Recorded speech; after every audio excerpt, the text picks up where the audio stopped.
I'm pretty sure most TCs out there can relate. Once you're exposed to how to audit a file and how to manage a transaction from contract to close, you realize, oh, this isn't rocket science. I can actually do this. The scary part is just getting to that point of closing a whole file on your own and maintaining your clientele. But once you do one transaction, it's going to be kind of difficult to not want to do more.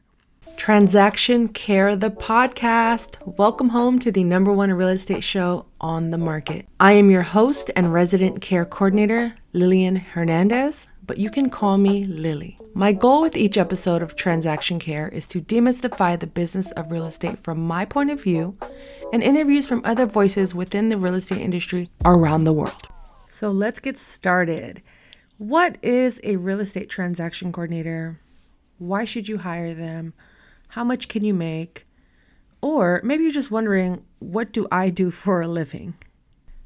A transaction coordinator can have many roles and many jobs and offer several different services. But let me get into the definition provided by the California Association of Realtors, just to give you a general overview of what we're working with. The definition of a transaction coordinator is a person who assists the agent and broker in the processing of the real estate file, gathering all information, paperwork, and following up on contractual items, putting together the final broker file of the real estate transaction. Okay, so we're getting places. So they're a transaction coordinator, or TC for short. You're definitely going to hear me referencing the term TC a lot more than transaction coordinator. So in the event on this episode or future episodes, you hear me say TC, I'm talking about a transaction coordinator. How does one become a transaction coordinator in the first place? Well, there isn't necessarily a degree or a required certification or licensing to become a transaction coordinator. You may just have a basic knowledge of real estate paperwork, contracts, or maybe you know someone that's willing to teach you, and that could be your way in the door.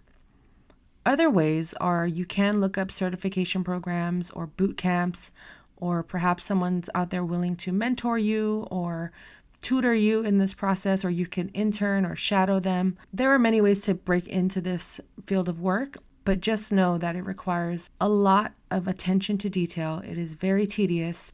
There are several nuances to each transaction. I like to say every time I start a new transaction, I become a brand new TC. And that's due to the fact that no two transactions will ever be exactly the same. So before I get into the intricate details of why you should hire a TC or what it is exactly that we do, or how do you know when you are a TC, I want to point out the fact that a TC and an assistant are two separate jobs. The responsibilities may seem similar or even overlap, but the tasks and the to-do list can be vastly different. For instance, if you sign up to be an assistant and a TC for a realtor, make sure you have a clear understanding of what that job description entails. For instance, will you be picking up dry cleaning as well as auditing files? Or will you be coordinating and going to all inspections and expected to have a complete broker file and communicate between all parties and audit disclosures from contract to close? As you can see, there are many differences. Those are just a few that I could name off the top of my head. We'll get into those conversations in future episodes, so definitely stay tuned. But with that said, I don't want to discourage anyone from being an assistant and or a transaction coordinator. I just want to make sure when you sign up for these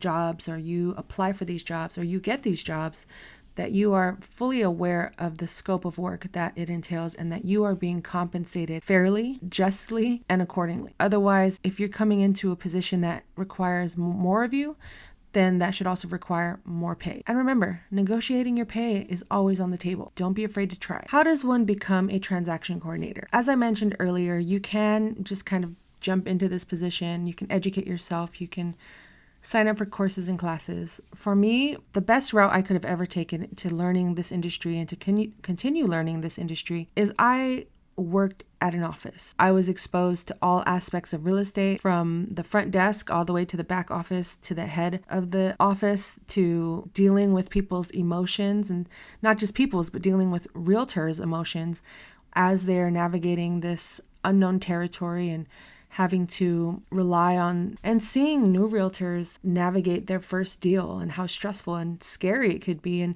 as well as seeing top producers have those same exact anxious feelings for every transaction they close, and they were closing 4, 5, 6 a month. But those same anxious, excited emotions existed on both spectrums of the deal. I got into real estate during a time period where paper, physical paper, fax machines, phones, people working in offices was the norm. We used to have storage units to house old files, and that was a part of my job when I worked at an office. But I always tell people that are interested in working in real estate or starting a career in real estate, whether their goal is to become a realtor, an assistant, a broker, a transaction coordinator. There's so many different positions and jobs and careers you can have within real estate. If you really are serious about doing this side of the work, I highly recommend you look for a part-time job or maybe a full-time job at an office and build your way up from there, because you could read all the books you want, you can study the best in the game, but your best teacher is going to be you taking action. I guarantee that. And also working at an office helps you to build a network, build community. You get to meet people who are in the industry, who are in it day in and day out, and talk to them, hear their stories and what they're doing, what works best and what doesn't, or what worked for them and what didn't work for them, and apply it to your life and to your experience and how you see your future unfolding. I'm pretty sure most TCs out there can relate. Once you're exposed to how to audit a file and how to manage a transaction from contract to close, you realize, oh, this isn't rocket science. I can actually do this. The scary part is just getting to that point of closing a whole file on your own and maintaining your clientele. But once you do one transaction, it's going to be kind of difficult to not want to do more. I don't remember my first transaction I ever closed on my own, because by the time I entered doing this full time, there was a lot of chaos going on within that office. So I basically just dove straight into the pool without knowing how to swim. But I do remember that feeling of, I can do this. I'm going to do this. Let me give it a try and see how far I can get. Well, almost 20 years later, 15 years later, here we are. I got pretty far. And I'm grateful for the skills that transaction coordination has given me, and the confidence that I've built through each transaction. And I have definitely messed up in the past and gotten things wrong and missed things and probably wasn't the best at my job at times. But that's how you learn. And I'm fortunate that I was given the opportunity and the space to make those mistakes and be able to correct them and make sure that I don't ever make those mistakes again. Those have allowed me to be able to help the next person, to train the next transaction coordinator and point out, hey, if you ever get into this situation, try not to do this, try not to do that. Or if you ever see this type of form, this is what you need to do, X, Y, and Z. Or if an agent ever says this to you, this is how you can respond. Which is another reason why I wanted to start this podcast and why I have a YouTube channel. And as you'll start to see as things begin to unfold, whether you're listening to this live or in the future, many of my projects are going to be based around helping people in a way that not only enhances their skills and gives them confidence. One of my values is to be as transparent and to demystify this whole business of real estate. And it helps when you have someone that you can look to or reference and say, okay, I know I'm not alone in this situation because Lilly went through this she told that story in episode 5 or episode 20, or on her YouTube channel, she broke down everything you need to do when faced with this type of transaction. And that's important to me, that I'm able to share this knowledge and my experiences with you all, and to make real estate a lot less intimidating. If you want to have a career in real estate, you can. If you want to own real estate, you will.